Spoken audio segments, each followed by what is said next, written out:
নারীবাদীরা কেন লুবনার নাম নেয় না? কারণ তিনি ছিলেন একজন মুসলিম। তিনি আমাদের দেশের আলোচিত নারীদের মতো পুরুষ বিদ্বেষী ছিলেন না। ইসলাম বিদ্বেষী চেতনাবাদও ছিলেন না। সুপ্রিয় দর্শক, খবর সংযোগ রিলসের বিশেষ আয়োজনে আপনাদেরকে স্বাগত। আপনাদের সঙ্গে রয়েছি আমি আহমদ আতিক। আমাদের অনুষ্ঠানটি আপনারা পৃথিবীর কোন প্রান্ত থেকে দেখছেন কমেন্টে জানান। আমরা আপনার মতামত শুনতে চাই। চলুন তাহলে আজকের অনুষ্ঠান শুরু করি। 2019 সালে কর্ডোবা মানে ইসলামিক স্পেনের কুর্তুবা শহর, এই শহরের একটি রাস্তার নামকরণ করা হয় অ্যাভিনিডা এসক্রিবা লুবনা এই নামে। কে এই লুবনা?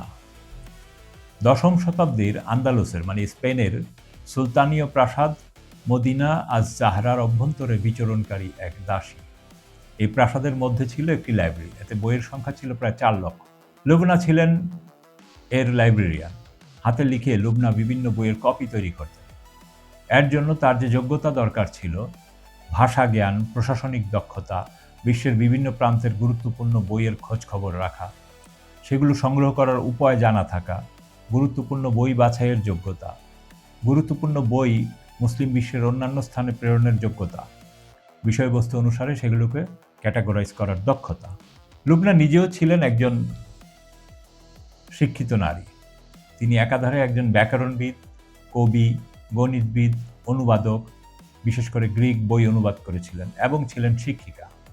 পাটিগণিতে এবং জ্যামিতিতে, বিশেষ করে ইউক্লিডীয় এবং আর্কিমিডিসের তত্ত্বের উপর তিনি ছিলেন আন্দালুসের অদ্বিতীয়া। লুবনার এই অসাধারণ প্রতিভায় মুগ্ধ হয়ে সুলতান দ্বিতীয় আব্দুল হাকাম তাকে মুক্ত করেন। তাকে করে নেন পার্সোনাল সেক্রেটারি। তার উপাধি হয় লুবনা আল কাতিব। পরবর্তীতে প্রধান সেক্রেটারি হলে তার উপাধি হয় কাতিবা আল কুবরা মানে দ্য চিফ সেক্রেটারি।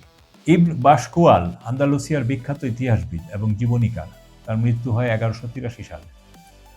তিনি তার কিতাব আল সিলা ফি তারিখ আইম্মাত আল আন্দালুস মানে book of connection of the history of Cordoba's leaders বইতে উল্লেখ করেন, she was a wise writer, grammarian, poetess, adept in arithmetic, whose talents were equal to the solution of the most complicated geometric and algebraic problems known in her time. তিনি আরও উল্লেখ করেন, লুবনা 4টা ভাষা জানতেন, আরবি, ল্যাটিন, গ্রিক এবং Hebrew. নারীবাদীরা কেন লুবনার নাম নেয় না? কারণ তিনি ছিলেন একজন মুসলিম। তিনি আমাদের দেশের আলোচিত নারীদের মতো পুরুষ বিদ্বেষী ছিলেন না, ইসলাম বিদ্বেষী চেতনাবাদও ছিলেন না। তিনি ছিলেন একজন দাসী, যা ইসলামের দাস প্রথা সম্পর্কে পশ্চিমাদের ন্যারেটিভকে ভুল প্রমাণ করে। তিনি ছিলেন ইসলামী শাসন ব্যবস্থা ও ইসলামী শিক্ষা ব্যবস্থার সৌন্দর্য।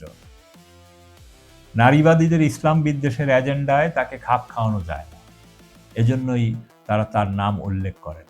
তাদের প্রভু ইউরোপিয়ানদের ইতিহাস লুকানো এবং বৈজ্ঞানিক আবিষ্কারের একচ্ছত্র আধিপত্যের মিথ্যাচার উন্মোচিত হয়ে পড়বে। এই কারণেই নারীবাদীদের কাছে তার কোনো উল্লেখ নেই।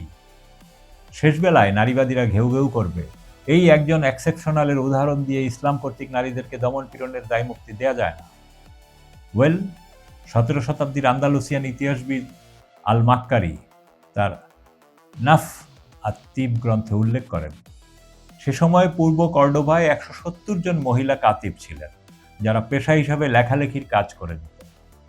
এই তথ্যটা ইসলামী রাষ্ট্রের সামাজিক, অর্থনৈতিক, রাজনৈতিক ও শিক্ষা কাঠামোর গতি প্রকৃতি উন্মোচন করে। আর লুবনা ইসলামের বাগানের ফুলগুলোর এক অন্যতম সুরভি ফুল। আপনার মতামত কি? কমেন্টে জানান। ভিডিওটি লাইক করুন, শেয়ার করুন এবং চ্যানেলটি সাবস্ক্রাইব করে বেল আইকনে ক্লিক করুন, যেন পরবর্তী খবর মিস না হয়। দেখা হবে পরের অনুষ্ঠানে। ততক্ষণ সুস্থ থাকুন, ভালো থাকুন। খোদা হাফেজ।